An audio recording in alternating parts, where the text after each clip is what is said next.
Hey y'all, happy Baby Friday. Thanks for joining us for another healthcare happenings. I am joined by my good friend and colleague, Sonal Patel of SP Collaborative. Hey Sonal. Hey Betty, how are you today? It's good to see you again, my friend.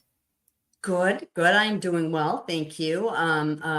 We were just talking a little bit offline, so I know we had not we, you had some nasty weather yesterday, right? I sure did. Yeah, we had like 3 tornadoes touch down here in Illinois at the end of February, right? Not something that's really seen in winter. Um, so we were blessed with about 75 degrees all day yesterday, so we could enjoy t-shirts and, walk outside and enjoy some fresh, warm breezes. And then, of course, it turned crazy at nighttime. And right now it's about 20 degrees outside. So chaotic weather. Yep. Which is Yeah, why I'm in my sweater and not my t-shirt. So it's back to winter again. that's the Midwest for winters, right? Yeah, You times have can't tell what changed. season you're in at this time of year. So yeah, it just kind of Yeah, goes nuts. yeah, for sure. We are here for our quarterly E&M Q&A. So Sonal and I will be answering some E&M questions, and any that y'all have, you can just go ahead and put them in the banner, and we will get to what we can get to, in our time. So I see, I'm looking at, when I was coming on, that there may be some issues Oh, with LinkedIn and LinkedIn's connections. So, okay. for those of y'all on Facebook and that are watching on YouTube, y'all can just go ahead and put your questions in or anything like that that you have as we're going through.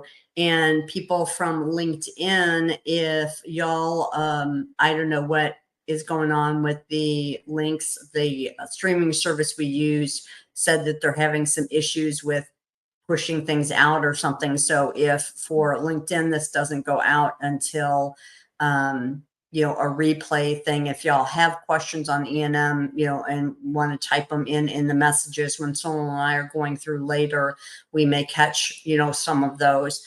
But if you're coming in, or as you're coming in, if you get in, make sure you say, give us a hey, so we know that y'all are there. I'm kind of watching LinkedIn out of my corner eye on my other monitor and see that it still shows it's in pre-live. So it still isn't popping up on there yet. So we'll just go ahead with our discussion. And if it ends up going as a replay, then y'all can just watch this as a recording today. So luckily, we got some questions that were sent into us from some of y'all prior to the event today, so we can kind of go through those. And Sonal and I, we usually don't have a problem with talking; we have a problem with stopping. So That's right. That's right. You know us together. We are a dynamic duo and we know how to have fluid conversations. So, absolutely, there's not much dead air time ever between you and no, I. So, I think that's no, not really. All right. So looking at the questions that we had coming in prior to our session today, we had one on denials of a prolonged service code. So since we're talking about E&M, although the prolonged service code isn't specifically an E&M code, it's in the section, and you have to have an E&M level to do it. So I had to kind of truncate the person's question a little bit, because as I pasted it in for us, it kind of ran over the character limit. So I kind of crunched down some of it. But they said that they are getting, oh, hold on. Sorry. It looks like your stream isn't showing up on LinkedIn. It's an unknown issue. They're trying to fix it. Okay. So it's still an issue with LinkedIn. All right. So we're getting denials for code 99418, which is one of our prolonged services codes that they have submitted to a Medicare Advantage or MA plan for a skilled nursing facility visit that their doctor provided. On their denial, and when they contacted the payor said that they align with original Medicare, which is OM, so Medicare Part B that, we're all used to from the past, for the reporting of prolonged service codes. So when they saw that, they Cute. didn't know, like what are we supposed to do? Well, this issue, since they're following original Medicare, the thing that would fix this problem or this issue for the person is the fact that Medicare makes up their own codes for prolonged services. So they have G codes for those, and that's probably where the problem is coming, because Medicare, their adjudication system doesn't recognize 99417, 99418. Just it doesn't know what those are. So if those are being submitted to them, it's just going to kick them out because it doesn't know what it is. Just like if you submitted consult codes, right, to Medicare now. Other payors accept them. Medicare doesn't know what that is anymore, so they would kick it out. So that's kind of the issue there. And interestingly, with Medicare, their G codes, and I think maybe that's why they're holding on to these. And someone will give me your opinion when too. I would like they have the G codes that actually are more specific to site of service. So they've got G2212, which is for office other outpatient. And then they have G0316, which is for inpatient observation. And then G0317, which is for nursing facility services. And G0318, which is for home or residence services. And my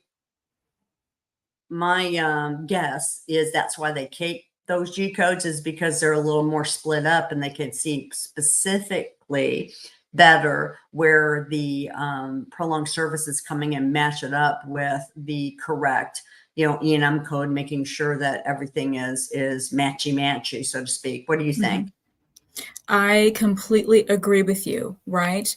That questioner asked for help, right? Because they're doing exactly what CPT book says to do. Again, CPT is that prolonged service 99418. Great job. However, we have to be very mindful that even our MA organizations, if it's a commercial insurance, which so many of them are, right? You still have to pick up the phone or read online what their policy is. What do they follow? And in this case, they are specifically following traditional, right? So, we always tell our folks who handle the pushing out of claims, the whole reimbursement side of stuff, we have to be able to purchase that additional HCPCS book as well once a year, right? Because that's where all of those G codes are housed, right? You will never, ever see them in a CPT code book from the AMA, right? They are released by the CMS in this HCPCS book. So that's great advice that hopefully this questioner can take to heart. And that, in our opinion, is more than likely why your prolonged service add-on code of 99418 was continually being denied. You should seek more clarity in that G0317 code specifically for the SNF place of service for your claims, right?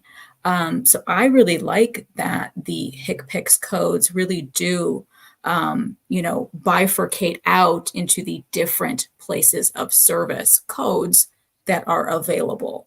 So I thought that was a great question in terms of how to quickly rectify the situation before timely filing, et cetera, right? And I thought the CMS also provides, again, a difference in terms of time thresholds as well. I know this particular questioner didn't go in the weeds and ask all of those specific points and parts, but we have to make sure that our documentation also, is really clear and specific in terms of time being met in documentation. Yeah, I think it's a great point that you made about the HCPCS books. In practice, usually when I go into my clients' offices and things like that, if you look at their coding books, most of the time they've got, the current CPT and ICD-10 books, not all the time, but most of the time. But a lot of times the HCPCS books, people are, oh, we don't really use those. And so they'll have a HCPCS book that's in there that's, 10, 12 years old. Yeah, And, from oh ages. yeah, we really, and I'm like, well, okay, but every once in a while, you might want to get a new one just to kind of make sure. But also, if you're using encoders or things like that, those will all house Those will have it. the code books in them too. So you'll be able to, look it up that way. A Google search could also help if you just said, HCPCS2 prolonged service codes. It might give you at least some place where you could go and pull them up. But yeah, I think that the specificity in those G codes, then think of the reports, so how many prolonged services are being done in the inpatient side versus the outpatient side versus a home versus, you can do so much more with those than you can with the general CPT codes. And I think that's another thing that CMS, of course, is looking for, is to kind of split that up and see, like they did with the modifier 59, when they made all of our lovely X modifiers, so they could see which one of those criteria it was, so they could kind of drill into it and study them more. So I think that has something to do with when they make these G codes up sometimes, is because they're looking for either something more specific. Sometimes they'll make one if they have an LCD or an NCD, usually an NCD is because it'd be national. So they make an NCD about something and it has to have specific criteria in order to use this code. Well, the code can be fully, if it's a, level 1 code, CPT code, it can be used in many different ways, but Medicare maybe doesn't like a couple of those ways. And so they say, well, okay, but not for that, so they'll make a G code that says the same thing almost, but then they'll add in their little shoot, I almost made it specific criteria to the usage of that code. And by using their G code, you're saying, I'm meeting your requirements and I'm saying it here. So go ahead and make sure I get paid. So, it's always a good idea to check, anytime you get denials like this, not even prolonged services, but you report a CPT code and you get some kind of denial back that says, we don't know what that is. Either the code you entered was incorrect, but if it's correct, then they probably have made a code because of some kind of funky requirement or something. Or, they're looking for certain things. So make sure you check your HCPCS codes to make sure there's not a HCPCS code that says almost the same thing, but is one that Medicare wants instead. That's right. That's absolutely right. And, with this new overhaul, since 2021, it's definitely a great idea to go ahead and get a relatively new HCPCS manual, right? At least from 2021, to make sure that your office is staying current. Catch up a little bit, at least into our decade. Because I know what you're saying, exactly what you're saying. There are so many practices that are still using those very outdated books, from years past.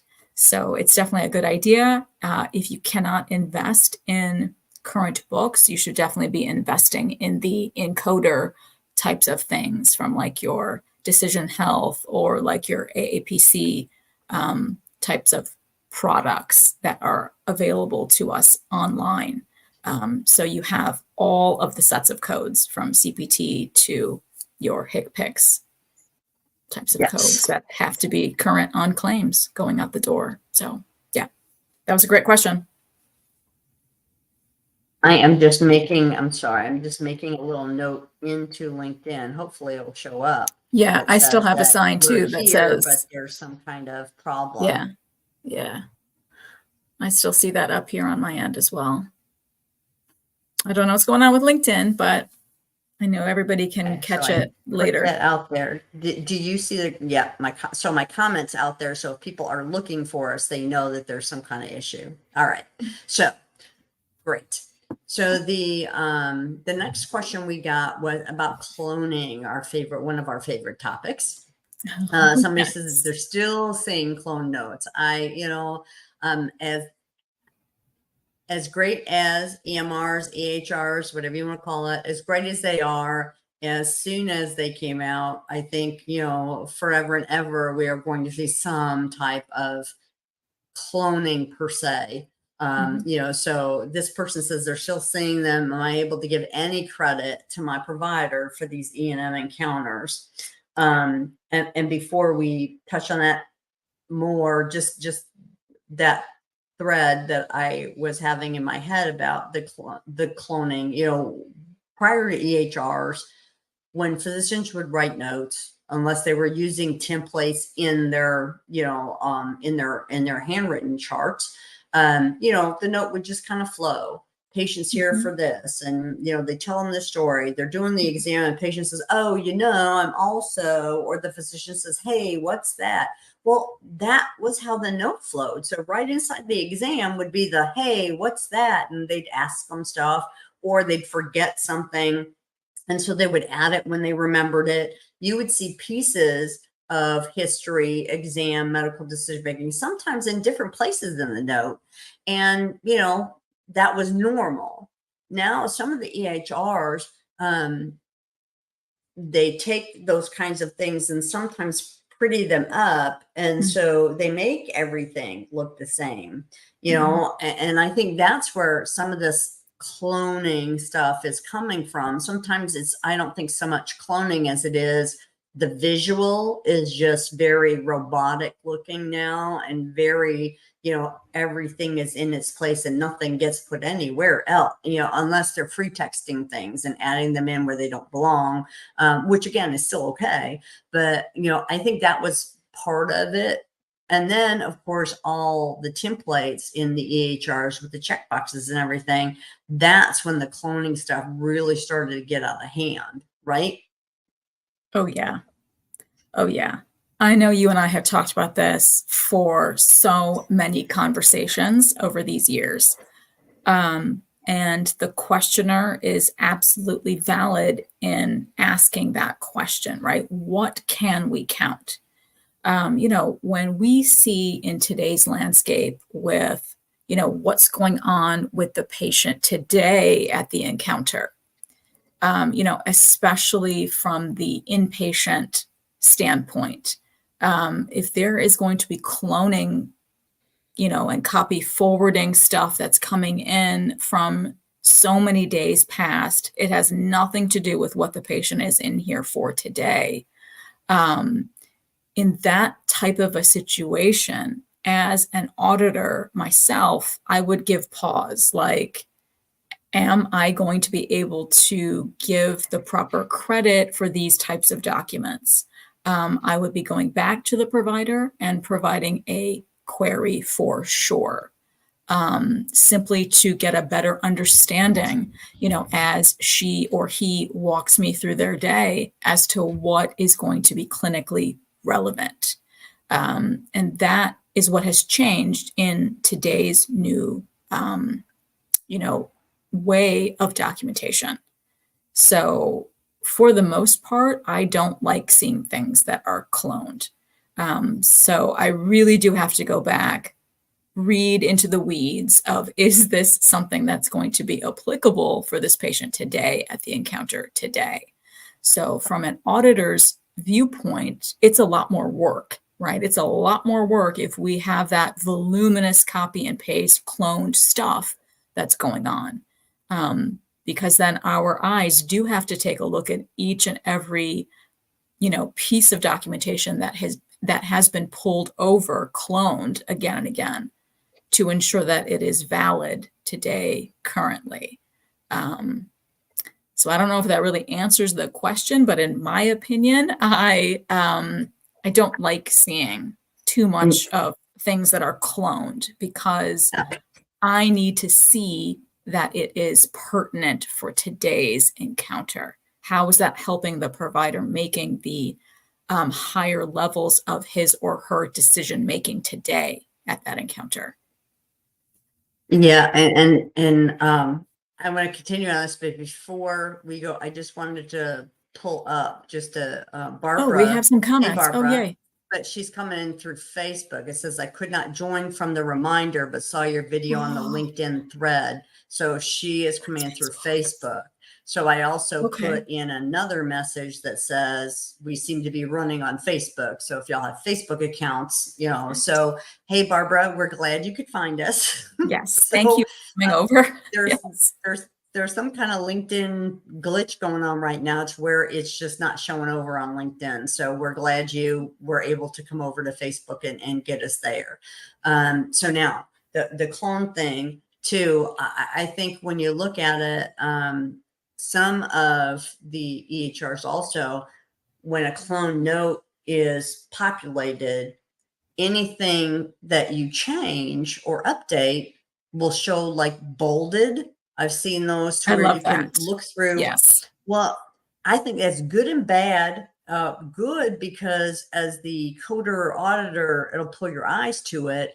But also, it's bad in that if you put a whole bunch of them together and you look at, let's say, 4 notes and you see bolding on like one line out of the whole Oh, note, you're like, oh, okay. And that just kind of really emboldens the payor to say this is cloned. You didn't do anything but change one line. Now you could defend if you wanted to push it and say, well, that one line means it's not cloned. Yeah, but do you want to go there? right. I Right. don't think so. So you just have to make your thing specific for today's visit. If you're pulling all that junk forward, and remember too, you don't need all that garbage anymore. We don't That's right. have to have the review of systems with 12 things and the No, HPI with the location, duration, quality, blah. no, You no, don't no. need all that kind of stuff. You can really craft the note to be just what is going on now. So, just the little couple lines of the history of what they're there for, if it's a chronic recurring problem, or even if it's a new problem. Most of the time, there really isn't the need to go through all of those review systems items with somebody. Now new patients, again, it's different, but same with the exam. Just examine what they're there for today. There's no need to go do all that other mess. So you don't really need all of that checkbox garbage and all that. You shouldn't be pulling forward all that junk anymore. It's just not necessary. So that's the first thing, is that you don't have to do it. But and I was speaking, I think, with Christine Hall, who I saw found us. Hey, Christine. Hey, Chris.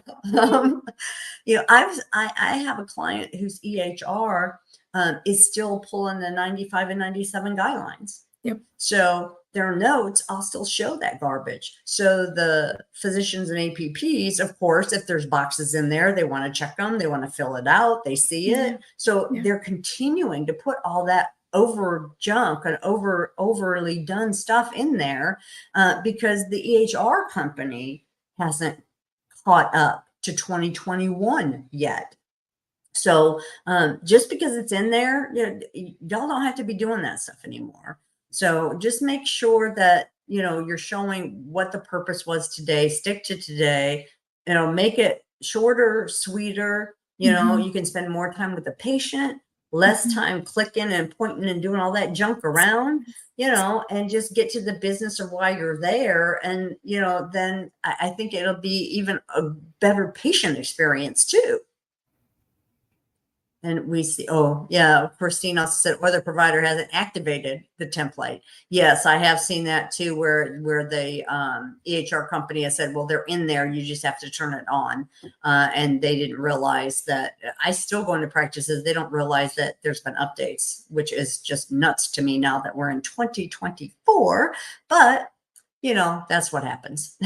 So any more cloning comments, Sonal, my friend? When it comes to that EMR, right, the vendor. So like we said, these new templates they're claiming have been available since 2021. So we need to have better processes at play in terms of the teams at the practices, right? Who's in charge of communication between the EMR company and the practice and the entity, right? So, yeah, communication and transparency is sorely lacking. I just sent an email back today from some presentation I gave somewhere talking about this very thing for improving communications between the EMR people and your practice, right? Because it's unnecessary placement of risk on our providers when they continue to utilize these outdated templates from 1995 and 1997, right? All that does, the onus is always going to be on the practice, right? Is they are using these unnecessary, very lengthy, voluminous, check the box, check the box, check the box type of templates that are unnecessary in this new landscape. So that's another point, food for thought, is we need to talk to who is the buy-in here, right? For the leadership at these practices, at these entities, and who is in charge to communicate directly with the EMR or the EHR people to help them show them where do I hit activate, right? To start using the new templates that are apparently there. And so many of these people are saying, oh, we've had them there for all of this time. But I find that a little bit, I'm not really sure, because there's so many of these EMR companies that are now providing all of this CYA stuff, which obviously they have to CYA, right? Yeah. But you and I have seen way too many records that we audit that are voluminous in documentation that we have to audit through unnecessarily for today's dates of encounter.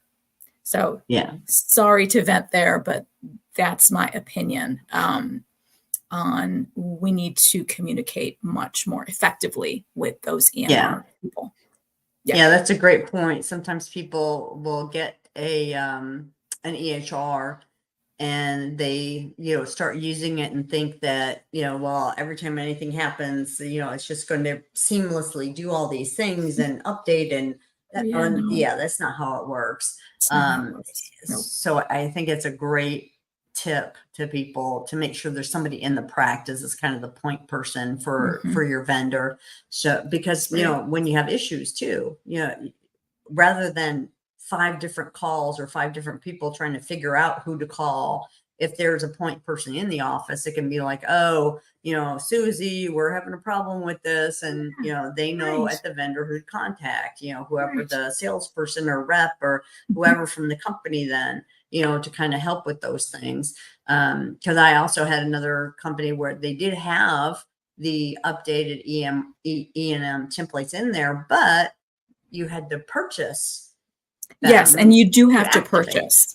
You do have to purchase. It's an investment, right? And that's what our providers have to understand as well, is this was an overhaul, right? So yes, there are so many of the EMR companies that are going to put a price tag on this new style, this new structure that they've had to develop, right? To make these compliant templates for the new 2021, 2023, 2024 guidelines and beyond. And as we know, things are, always changing here in healthcare. So hold on, there may be more changes again to these types of things in the future, right? So it is an investment. But that's why these conversations are very, very helpful to make sure that you are doing things correctly, because we are living in an EHR world. It should all be electronic. So, and you pay a lot of money for your EHR, whichever one you're using. So it kind of is, silly to dig your feet in over, a charge for something that in Right. comparison to what you've paid, to That's say, right. well, yeah, but we're not going to use the latest stuff because, Because I already so paid 25 grand for the old yeah, stuff. Like, well, the old yeah, stuff doesn't work anymore, right? yeah. So It's old. That's what. we have to make smart decisions and not be so stubborn and dig our heels in, right? Because change has happened. Yep. So we have Yep. to get with the program. Yeah, Which is what our industry is all about. But that's Christine right. That's also, right. 16 pages and why was the patient there? Oh, I've seen those so many times. I don't know. I Um, don't know why, because yeah. I'm busy reading through 16 pages from 2017, right? I don't know what happened Yeah. today. Yep. That's the thing. Just be concise. Why are they there? What did you do? What's your treatment plan? You could just go Yes. on to the next patient. We don't need the thing of, since the patient was born and all that kind of stuff, Oh, no. Yeah, no, just kind of get on with the business. that's right. Well, Christine, also, we upgrade equipment. The EMR also requires to be upgraded. So, yeah, software is just like anything else. I mean, you do software updates to your computer. So, That's right. just your laptop that you're using or any of the stuff you use, your car updates the stuff in it. So, yeah, just really people bite the bullet, do what you Right. need to do to make Right. sure you're using the appropriate Yeah. things to make everybody's life easier. Yes. So you're not doing all this over documenting for really no reason. It's just wasting the physician and APP's time with the Yes. patients when, as I said, they could be spending some more face to face with them. Hmm. So good. Yeah, that was a good question too. Yep. And then we Another good one. have about data. We had a question about data, Yep. about reviewing records that a patient brought with them for their E&M visit. So the question was, if a physician reviews ED records from a patient that includes the physician notes and lab and x-rays, can these be counted separately for data? So what they wanted to know was, can they count external review of external notes and review of lab and review of x-ray? Now, in this question, I don't know how many labs or how many x-rays, but let's say it was 2 x-rays and 3 labs. So could they get like 6 points for this, basically, if they did it that way? And this, I get this question a lot about the data stuff when they're bringing in some of these other things. And in this instance, the answer is no. If they're reviewing all of that together, it's considered one source. And so it may be that you might want to consider if coding by time, depending on how voluminous that source information is, maybe coding by time Interesting. may be something that would grant you a higher evaluation and management level. I mean, I don't know. I'm just throwing something out there, that if that does take a long time for them to take a look at, plus seeing the patient and doing everything else that they're doing, maybe coding by time could be considered. But the AMA put out in some of their past documents on evaluation management, when they do the updates and they do the errata, and they do put those out quite often, by the way. So for those of y'all that are listening, make sure that you go to the AMA's website. It's ama-assn.org, and you sign up. You can sign up to get notices about E&M stuff. So when they do put something new out or something has changed and they're putting a thing out about it, you'll get a notice that, hey, there's something different over here about E&M, and then you can go look at it. Because sometimes if you're not on top of stuff, a change might have occurred and you don't know it changed. So, because we can't watch everything, which is why I like our community on LinkedIn and Facebook, and, because people are posting, hey, did you see this? Or, hey, I read that. So that we're kind of, notifying each other of these different things. But in one of theirs, the AMA, it was in their technical corrections that they said that since they're one accounting, they're one source, and should be counted as one, is what the AMA, when question was put to them about the same kind of issue. So no, you can't count it as 5 or 3 or 6 or however many it was. You need to count it as one because it's one external source document.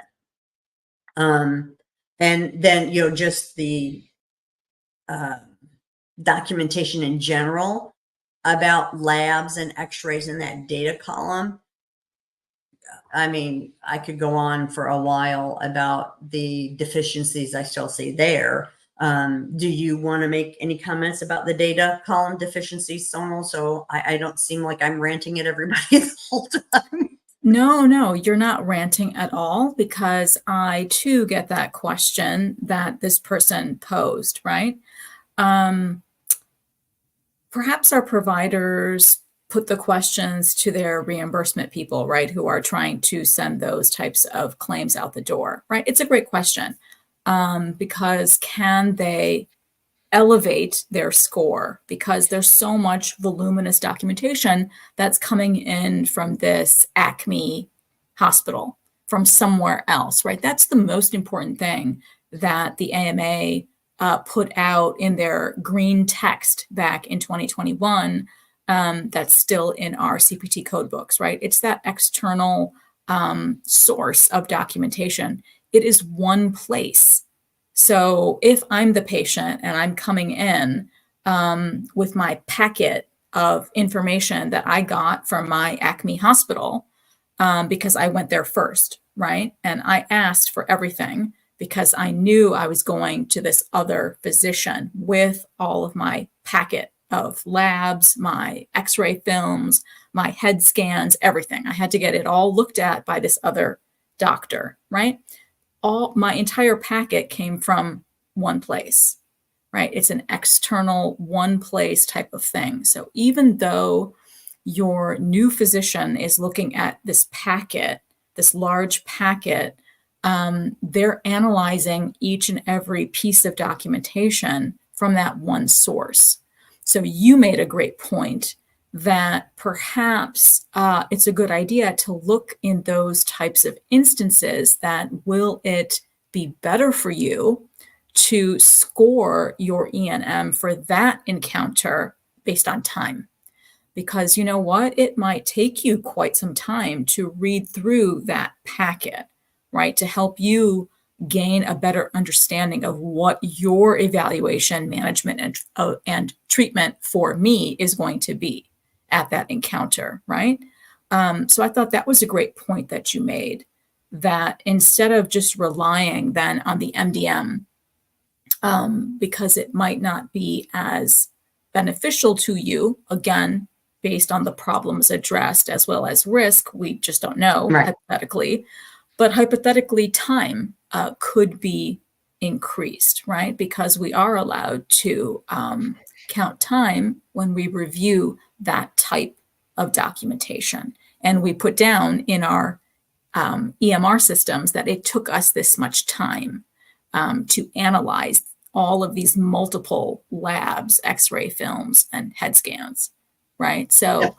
that's a really good point. But yes, the data column today in 2024 continues to be misunderstood and causes continued confusion, despite all of our education. And we try to help our practices, but there's definitely room for improvement because they do get confused between all Yeah. of the multiple points that are involved in that column. Yeah, and I think those old habits die hard too, because what Yeah. I'll see a lot still, excuse me, is labs ordered.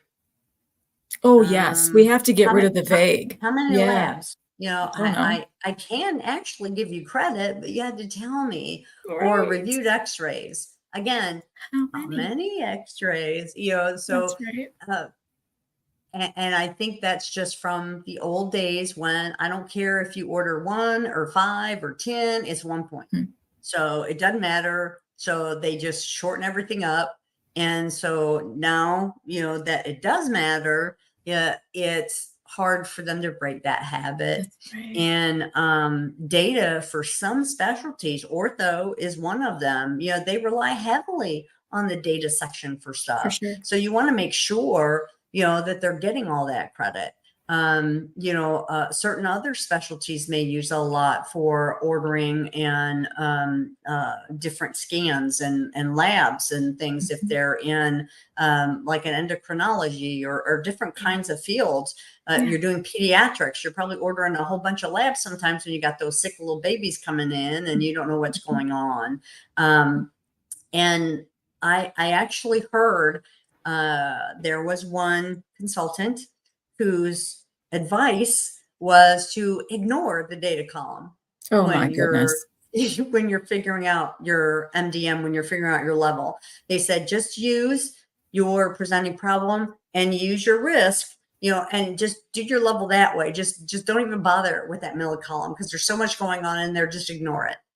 And for some practices, maybe using the problem presented and the risk might get them the appropriate level, even if, the data column was looked, it would match, but for some others, it might not. And, that data column can be very important.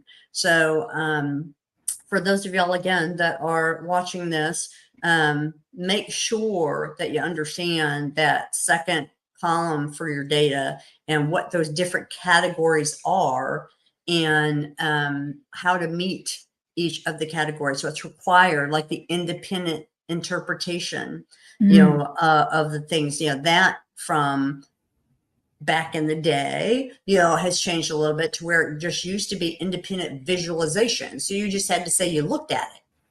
Well, now they expect independent visualization and interpretation. So you need to say something about it, right? So there's those kind of little tweaks and things that you want to make sure that, you're getting the credit that you deserve in the data column, in any of the columns. We just can't rely on the fact that, with all of the pay cuts and the conversion factor going down and all these other things, practices are struggling.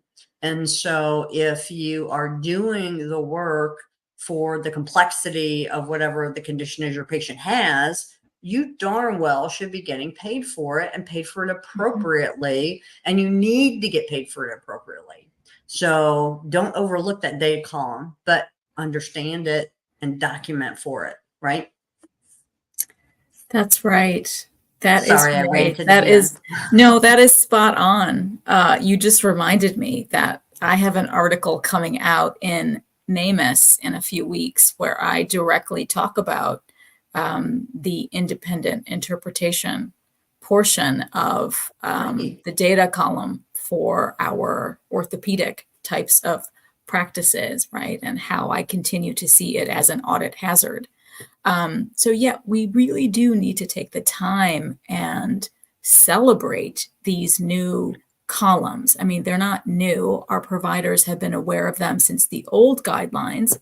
There's just been a lot of improvement, in our opinion, for how our providers, physicians, and the APPs can embrace the new definitions, the new structure in each of the columns to help better support their higher level of thinking, right? Because now it can all be counted. Like you said, in the old ways, they didn't care, right, about how many x-rays or scans you looked at because you only got that 1 point, like you said, only 1 point back in the old days. Right now, in today's times, give us a number of x-rays reviewed. Please tell us that you reviewed 7. Give us a number so we can help support your score in that column appropriately. Yeah, that was a great point. So yeah, that particular question that came in was spot on for that external source, right? We have to understand that the source is only one. It only came from one place. So yeah, despite all of the labs and scans that came in. It came in from that one place. Boy, and the way you said old way just makes me even feel old, the way in the old ways. No, and like you said, old habits are hard to break. And so I know we're in this for the long haul. Like we've only had 3 years in here, right? For the Yeah. office and outpatient stuff to have changed. Well, and only one really for all the other stuff other For than all the office. others. Right. And so, we're still in new times. So that's why I know you and I talk all the time to our providers that it's all about this continuing education is needed. We can't just think, oh, it happened a few years ago, so we're done with the teaching, right? No. Yeah. Yeah. We have to keep reinforcing the education. So eventually it will become second nature to give us a number of labs reviewed. Yes. Or please. Right? Exactly. And then Christine makes again another great point about medical necessity. Can't forget that. And that the data is medically necessary. Not that my podiatrist is looking at my brain MRI. Oh, maybe he really likes the brain MRIs. You never know, Christine. But yeah, like why was it necessary to order this or look at that? We should always, have an eye on medical necessity. And anytime we're doing audits, Sonal, Christine also, I'm sure, that's something that we always have to temper everything that we look at is it medically necessary? So yes, yeah. So wonderful. All right. And then we had another question about pre-op stuff. So the pre-op stuff is again, another forever thing. This has been around like for a long time about pre-op questions. I don't see a need for pre-op clearance in the note. What do I tell my provider? Well, for me, the first thing I would ask, and then so I'll toss it to you, is, from the question standpoint, if this is the coder,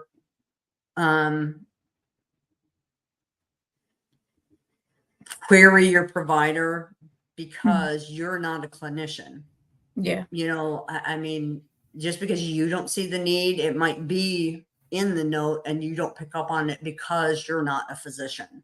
So, I mean, if we're going on a level playing field here and saying it's actually needed for this patient, then, our next question is, how do we go about this stuff with the pre-op stuff? And the pre-op clearance thing has been a problem or an issue with Medicare for quite a long time. And, other payors are picking up on it now because of the whole issue that Christine just threw out there with the data is medical necessity. What is the medical necessity of the pre-op clearance? If you're doing it because you don't want to do the physical, you want their PCP to do it, I've got, I'm a surgeon. I got people coming in and out of here. I don't have time to do that stuff. Go and have your doctor do it. That's really not medically necessary. And not that it's not medically necessary to do one, but it's bundled in your surgical package, right? That's my whole thing. That is, part of the global surgery package you get paid for is doing that H&P. So if you're sending them somewhere else and someone else is doing it, well, they want to get paid for what they're doing, right? So then you have that whole thing. So you're, from a payor standpoint, I'm paying you, the surgeon, for the whole package, but you're farming out the H&P just because you don't feel like doing it. And so now I'm expected to go pay again to somebody else to do it. That's where like the payors are starting to have some or have had some issues with things. And I totally get that, right, Sonal? Yeah, I get that. The payers take issue with a lot. But we also have to remember that our hospitals, our ASCs, our facilities have the right to have their own internal guidelines for how pre-op things are done, right? So if they demand that there needs to be a pre-op clearance for this type of patient population, they have to have a pre-op clearance. period, right? And then it's just a matter of them figuring out what they're going to do with those billed claims, right? They'll have a policy for that as well.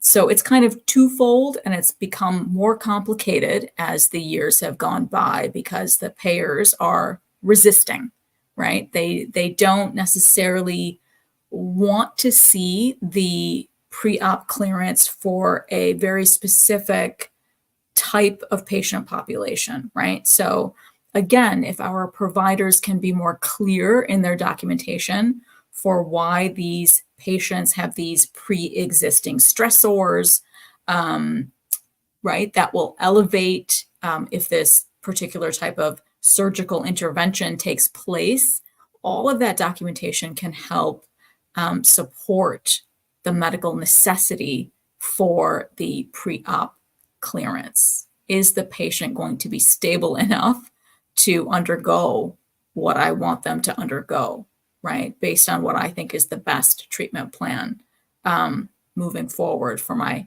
patient in this particular case. So it's complicated because both people are very, very important, in my opinion. The payer is very important, and the hospital is very important. And so we, again, have to play within the boundaries of both people then and just take it from there. That's what I would recommend, right? Is look at your own internal policies first and foremost before you cross over to the other side and look at what the payer wants. Yeah, and because just because a hospital requires it doesn't mean that the payor has to pay for it. So That's you right. also have to, have that little moment with yourself where you realize, if this hospital says every patient has to have a pre-op EKG, every patient has to have a pre-op X-ray. I don't care what their things are. I don't care what they're doing it from a liability standpoint on their end. So just because it's a facility requirement doesn't mean it's medically necessary, and doesn't mean that a payor is going to pay for it. So, in cases like that, then, the patients may have some out-of-pocket expenses that come along with having those procedures done. And, if a patient is calling you, they need to then go to the hospital and make some comments to the hospital about those kinds of things that why. So you have to really think of those two things too. But if you want pre-op clearance, like you have a patient that has hypertension and COPD and CHF, and you want to do a procedure on them, and you're like, well, I don't know if you're, that great of a candidate to, be put under here. So we're going to send you to the cardiologist for them to tell me that you're okay to have this surgery, that you can withstand being under anesthesia, having this surgery and all that stuff. Well, now that to me is the valid cardiovascular clearance for surgery, not like a pre-op H&P physical kind of thing. So that's clearance, but that's what you have to put down in the medical record due to, like you were saying, Sonal, the stressors, right? Due to A, B, C, and D, need to get, required to get, requires, just any kind of language you want to use, that it's necessary. They must get this before I can proceed with surgery. Those are the things that you'd be looking for in the note to substantiate it. And if you don't see that, that's when you want to go to that physician, that surgeon, and say, hey, I see this patient is coming up, and I see, we're having these issues coming, and, why do you need this clearance? Why are they going over there? It's not clear in the note. Could you please maybe make an addendum into the note, that's stating what the medical necessity is of these things? Since those are involved in your decision making, they're factoring in it, put those ICD-10 codes on the claim form, because you're not treating it, but it is affecting their treatment, because you said they can't have surgery till somebody else says it's okay. So that all goes to show it. And to be able to do that has to be in there. That goes back to my old, if you think it, ink it, right? That's so right. all that thought processes has to go down in the documentation to be able to support everything. All right. Well, oh goodness, we're almost at the end of our time already, Sonal.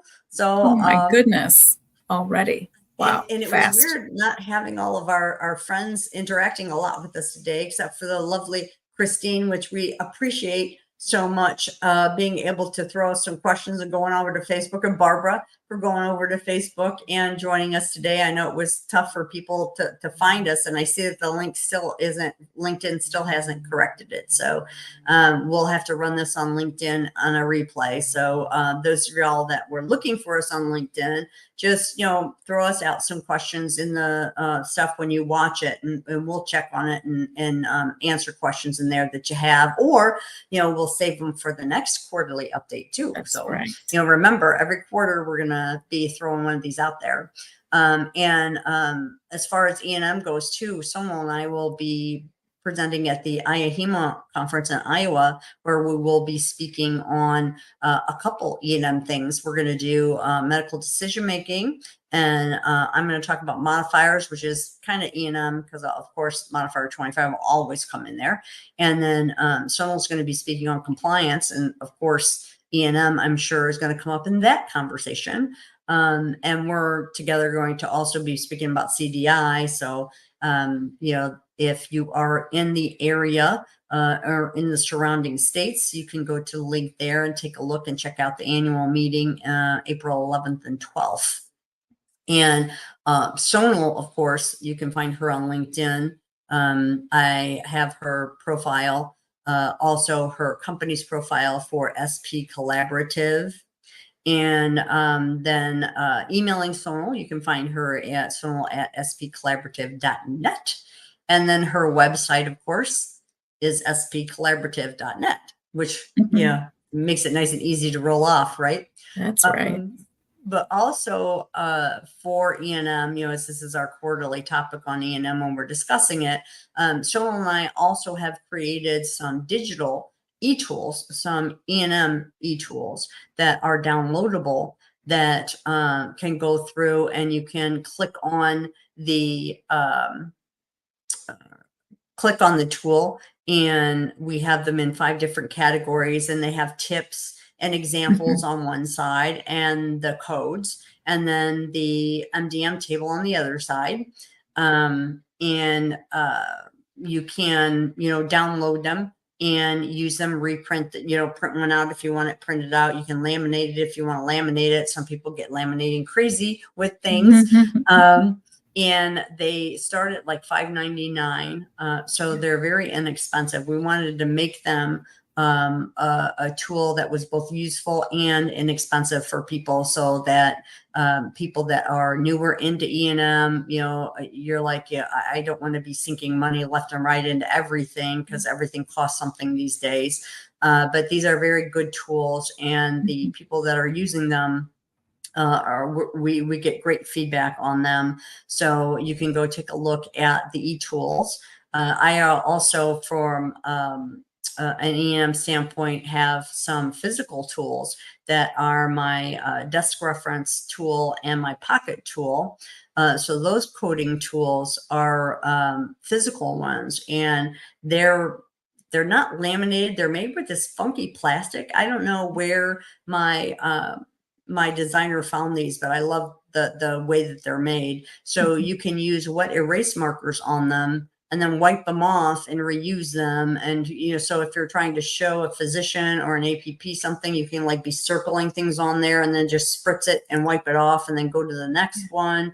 You know, they come in, you know, a desk size, which is like the 8.5 by 11, and then the pocket size, which will fit in a doctor's white coat, you know, so they can just carry them around with them. So that makes them very handy.